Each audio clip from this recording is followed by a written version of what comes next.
Tila hindi pa rin tinatantanan ng matikang showbiz columnist at vlogger na si Lulit Soles ang Dabakads na si Raisa May Dizon dahil sa umano'y laging nagmamayabang ito sa kanyang mga nakamit sa kanyang buhay.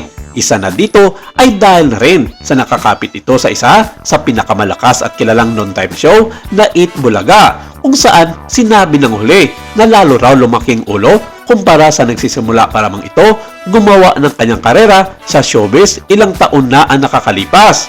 Sa naging kwento ni Manay Lulit Soles sa kanyang mga bisita ng mga miyembro ng Showbiz Press nito lamang linggo, sinabi niya na pinatira raw niya si Raisa May Dizon ng halos 1 taon sa kanyang condo unit at never daw itong nagpasalamat sa kanya matapos sumabog ito ng kanyang kasikatan hindi lamang sa Itbulaga kundi maging sa pagtanggap ng mga tao sa kanya bilang si Aling Maliit. Matatandaan sa isang Instagram post niya noon nang ikwento ni Lulit Soles na tumira ng halos 1 taon si Raisa May sa kanyang condo unit dahil umano kay Malu Falgar na pinakiusap lamang ng huli dahil sa kagustuhan din ng bata na makatikim man lang ng isang komportableng tirahan pansamantala.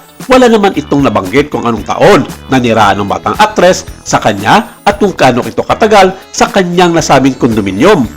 Sinabi din ito na ugali na ng niyang aktres ang hindi marunong bumati sa mga taong tumulong sa kanya at isa nga ito sa napapansin niya sa bata maging sa mga boss nito sa Itbulaga. Hindi raw niya ito nakikitaan ng paggalang upang bumati sa mga karawan ng mga ito. Pansin nga niya na sa ilang karawan ng mga taong may mga katungkulan sa Itbulaga tulad na lamang nina Vic Soto, Joey De Leon, Tito Soto at ng iba pa, hindi raw nakikita na bumabati ito sa telebisyon at maging sa kanyang mga social media accounts.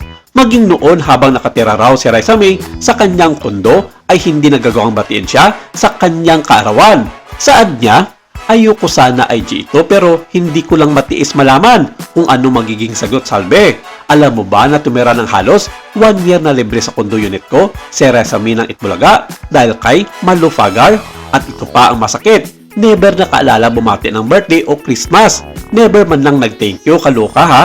At kayon nga, never man lang nagparamdam na kumustahin ako, bongga. Para bang utang na loob ko pa nang tumira siya ng libre sa condo unit ko. Ayaw ko isumbat. Naisip ko lang bigla kasi napanood ko siya. Meron pala ganong tao, hindi naalala mga bagay na nagawa mo sa kanila.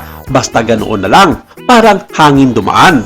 Okay lang, wala namang problema. Malay mo, one day ako naman makatira sa bahay ni Raisa May. Ha ha ha, as if.